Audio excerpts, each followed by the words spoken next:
Alors, bonsoir à toutes, bonsoir à tous. Encore David avec vous, David Abbassi avec vous. Et dernier samedi du mois de juin, nous sommes ensemble, il est 11h, 23h 2 minutes. J'espère que vous allez bien. Vous avez passé, c'est-à-dire l'été a commencé, n'est-ce pas? Le printemps est parti. Alors, la vie est difficile pour tout le monde. Pour tout le monde, la vie est difficile, seulement pour les gens qui aiment beaucoup le football, je crois. Ils vont bien s'amuser. La semaine dernière, après c'est l'Olympique qui va commencer, il y a énormément de choses aussi à dire sur beaucoup de sujets intéressants qui vous êtes intéressés.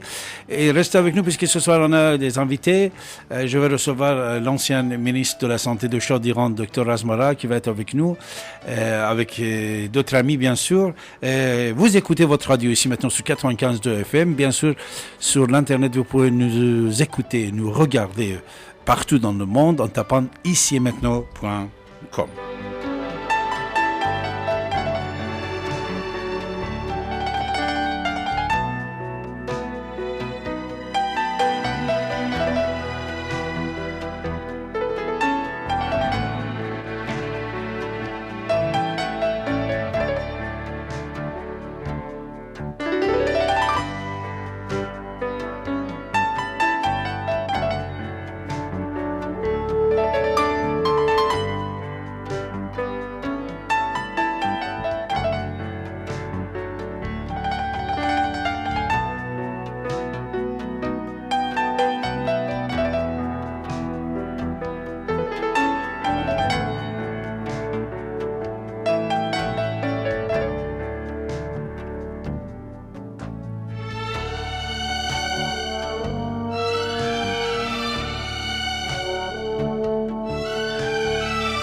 Vous êtes à l'écoute de la radio Ici et Maintenant sur 95 de FM et sur l'internet icietmaintenant.com.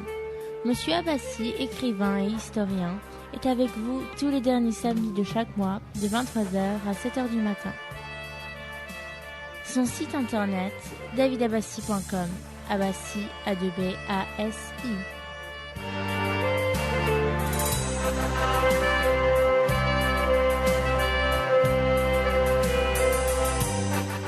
Comme vous le savez bien, depuis déjà plus d'un quart de siècle, grâce à la radio Ici et Maintenant et son fondateur, Didier Deplège, vous avez la parole et vous pouvez vous exprimer en composant le 08 92 23 95 20. 08 92 23 95 20.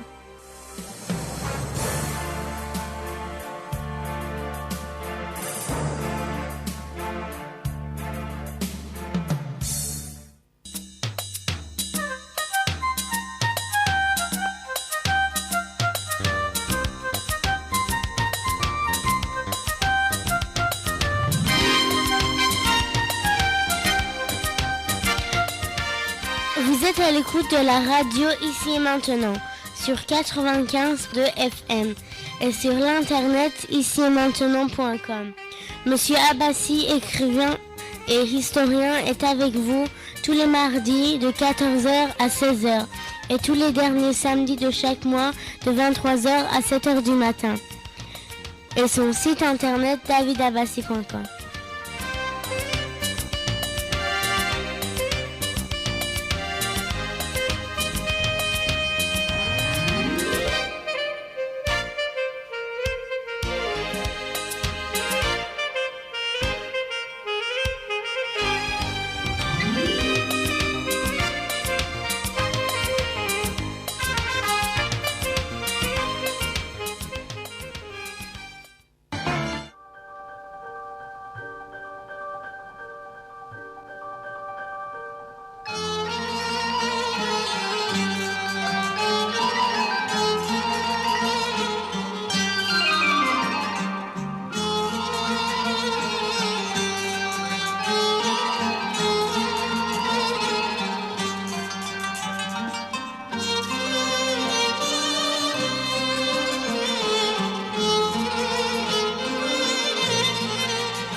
Le fondateur de Radio Ici et Maintenant, Didier Deplège, vient de publier son premier ouvrage. Il a pour titre « Le protocole Oracle », avec une préface de Tom Verdier. Je vous lis le résumé proposé en 4e de couverture. Depuis quelques années, désemparés face à une crise durable, les dirigeants de la fédération font discrètement procéder avant chaque décision importante à une séance de voyage dans la conscience. Ils disposent d'une ressource humaine ultra sélectionnée, issue de diverses régions du monde. Ils se sont facilement laissés convaincre de s'inspirer des anciens. La démarche consiste, sans grandes conséquences, à tenter de reproduire le schéma classique des oracles grecs. Le budget du programme, très inférieur à celui d'un seul avion de combat, est prélevé sur les fonds secrets de la présidence. Les dirigeants se sont laissés convaincre par un groupe de conseillers de tester une technologie moderne codifiée sous le nom de protocole Oracle, qui permet à une équipe de sensitifs d'explorer le futur. Les sessions ont lieu dans un bunker souterrain hautement sécurisé. Le protocole Oracle utilise une formule chimique classifiée et s'inspire largement des travaux du Dr Rick Strassman et de Terence McKenna sur la DMT, un agent naturel sécrété par la glande pinéale. Cependant, le pouvoir ne pouvait longtemps refuser à ses bienfaiteurs et alliés, leaders du CAC 40, de bénéficier d'une telle avancée technologique. La suite, c'est sur le http://protocole-oracle.com. Ce site internet vous offre la possibilité de commander le livre en ligne http://protocole-oracle.com.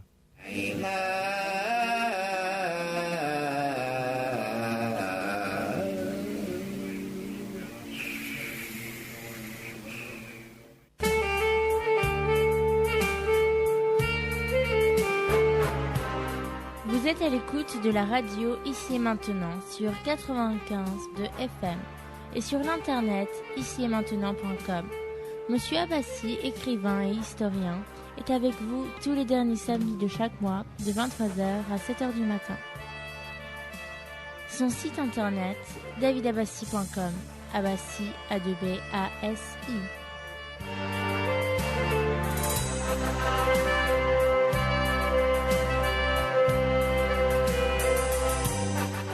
Comme vous le savez bien, depuis déjà plus d'un quart de siècle, grâce à la radio Ici et Maintenant et son fondateur, Didier Deplège, vous avez la parole et vous pouvez vous exprimer en composant le 08 92 23 95 20. 08 92 23 95 20.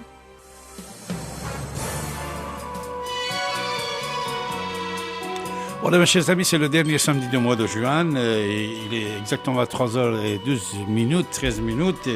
Et comme j'ai déjà vous êtes déjà informés, ce soir, j'ai des invités. J'ai le docteur Razmara ce soir avec nous.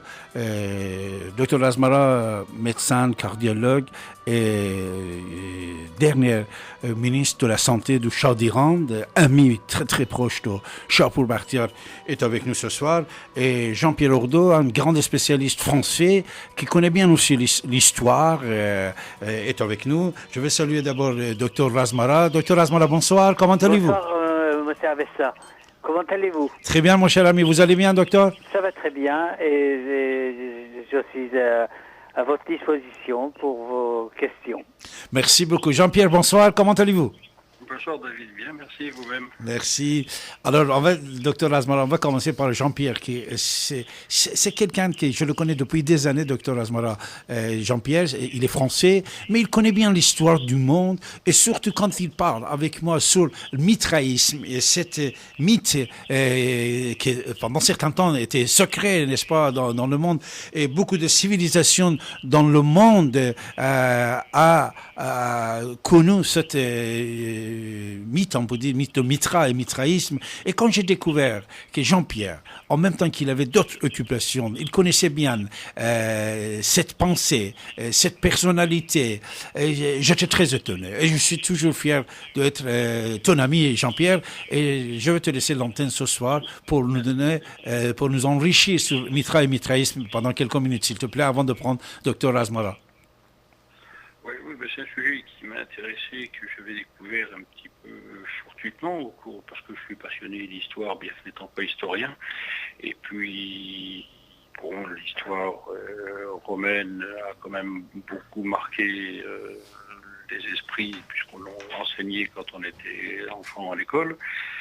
Et c'est comme ça que, par ricochet, en fait, je suis arrivé à m'intéresser à l'histoire du mitraïsme et puis au culte de Mitra. Puis, tout étonné un jour de découvrir que la Marianne portait le bonnet phrygien, qui était un symbole du mitraïsme et non pas d'autres sources, comme on l'avait pu me l'enseigner quand j'étais plus jeune. Donc voilà un petit peu le parcours de curiosité en curiosité, ce qui fait que je me suis intéressé à cette pensée. Et puis bon, les découvertes archéologiques récentes en France et en Europe ont mis au jour des sites du culte qui étaient jusqu'à présent inconnus. Donc on commence à avoir un peu d'informations historiques et archéologiques conséquentes, chose qu'on n'avait pas il y a encore quelques années. Tu sais que récemment, et c'est justement l'année dernière qu'on a découvert des temples de Mitra à Angers, et surtout dans les montagnes de Saarbrücken en Allemagne aussi. C'est-à-dire chaque jour, depuis plusieurs centaines d'années à ce jour, on trouve beaucoup de temples de Mitra en Europe, surtout quand on était en train de construire le métro de Londres également, on a trouvé beaucoup de temples de Mitra. Alors, cet mitraïsme qui était bien installé aussi en Europe, Jean-Pierre, à ton avis, quelle impression il avait sur d'autres idéologies et religions du monde, s'il te plaît? Je pense que leur présence était très forte sur le territoire, parce que d'abord les établissements de culte, on les découvre aujourd'hui, on en parle aujourd'hui, mais je suis à peu près certain que dans les années passées ou des siècles passés, on en avait la connaissance, mais pour des raisons diverses, on les avait soit réduits en autre chose, soit détruits, soit recouverts par d'autres constructions, ce qui est un grand classique dans l'évolution des civilisations, où on récupère du passé pour refaire du neuf, et puis les couches se stratifient de sorte que on finit par oublier ce qui existait, mais à une époque, c'était en concurrence directe avec les plus grandes religions, et dont la religion chrétienne. Oui. Qui finira par prendre le pas parce qu'il y a une décision politique forte qui est prise à un moment donné et qui la positionne en religion officielle, mais on peut penser raisonnablement que ça aurait pu être, si on peut parler de concurrence, le principal concurrent du christianisme. Bien sûr, oui. Et surtout que le christianisme aussi a beaucoup emprunté, on peut dire, de Mitra et mitraïsme.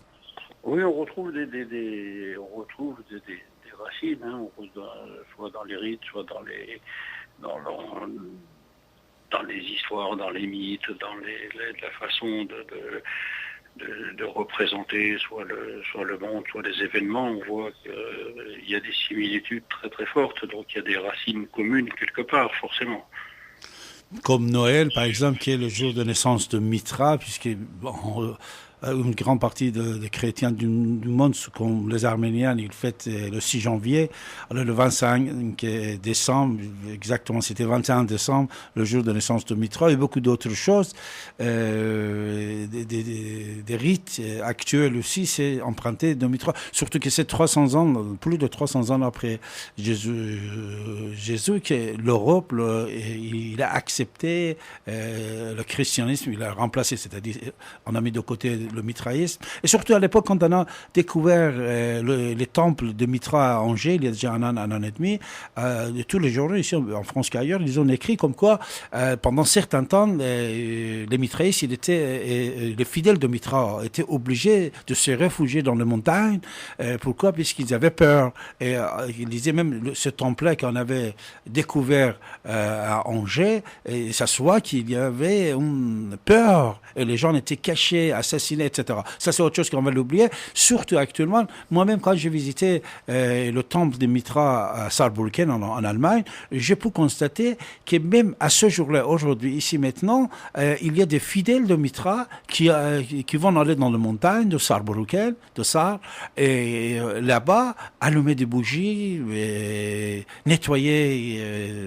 Enfin, le temple, il ne reste plus rien, sauf quelques petites choses, mais toujours on peut dire que les fidèles existent, Jean-Pierre de Mitra. M'étonne pas plus que ça, parce qu'en plus on vit une époque un peu difficile, un peu compliquée, et puis les gens ont besoin de se ressourcer par un biais ou par un autre, et on voit, puis il y a aussi d'une part des croyances profondes des individus qui ressurgissent, et puis les gens finissent par se dire, après tout, moi c'est ma conviction profonde, je ne vois pas pourquoi je ne m'y accrocherai pas et pourquoi je ne m'exprimerai pas sur ce sujet, quoi. Donc il y a des courants comme ça d'idées qui traversent l'histoire malgré toutes les aventures qui peuvent arriver, positives ou négatives, mais il y a des grands thèmes qui restent quand même avec des résurgences plus ou moins fortes suivant les régions du monde, mais on s'aperçoit que si nos mémoires ont oublié beaucoup de choses, la mémoire collective n'a pas forcément laissé place au vide. Hein. C'est vrai, c'est vrai. Jean-Pierre, je vais te remercier, mais je vais te présenter en ligne Dr Razmara, une grande personnalité politique, on peut dire, un grand cardiologue, ami de Shapur Bakhtiar, quelqu'un que nous sommes très, très, très fiers de l'avoir, puisque c'est un homme très, très courageux. C'est un écrivain également, on peut dire, c'est quelqu'un qui intervient beaucoup à la radio et à la télé, surtout que mes auditeurs le connaissent bien, l'éditeur français, bien sûr, puisque plusieurs fois aussi, Dr Razmara a été mon invité dans cette radio. Alors, Dr Razmara, avant de commencer notre débat, si vous voulez dialoguer avec Jean-Pierre sur le Mitra. Je vous dis bonsoir encore une fois, M. Avessa, et je remercie aussi Jean-Pierre. Et je viens d'entendre pas mal de choses, et j'ai vraiment été... Je suis très, très heureux d'avoir entendu des propos sur la religion mitraïque et sur cette civilisation qui était antérieure à notre vraiment histoire de zoroastrisme qui date au moins, je sais pas, depuis 7000 ans. Oui. Oui. Écoutez, merci, c'est très gentil. Puis ça me fait plaisir d'avoir l'occasion de dialoguer avec vous au travers de cette radio. Puis j'espère qu'on aura l'occasion de se rencontrer un jour au détour de vos activités. Ça sera avec grand plaisir. Bien sûr, avec grand plaisir. Je vais organiser une réunion ensemble. Voilà, Jean-Pierre. Jean-Pierre, je te remercie beaucoup puisque... Oui, je vous écoute, Jean-Pierre. Oui, non, mais je te remercie pour ce temps de parole. C'était très aimable de ta part, David. Merci. Je voulais parler plus avec toi, mais je sais que tu es pris ce soir. C'est presque à 35 minutes avant de minuit. Et toutes mes salutations pour ta famille, surtout pour ta femme. Et je te dis à très bientôt. On va continuer avec Dr Razmara. Entendu, merci, bonne soirée, bonsoir docteur. Merci Jean-Pierre, bonne soirée. Au revoir. Au revoir.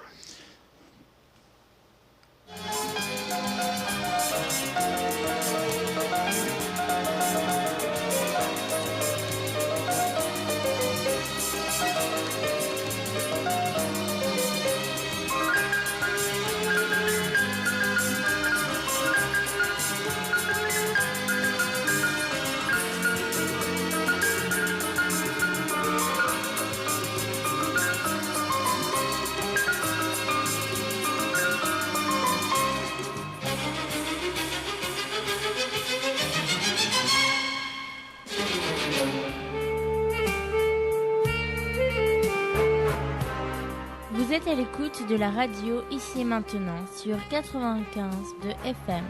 et sur l'internet icietmaintenant.com. Monsieur Abbassi, écrivain et historien, est avec vous tous les mardis de 14h à 16h et tous les derniers samedis de chaque mois de 23h à 7h du matin.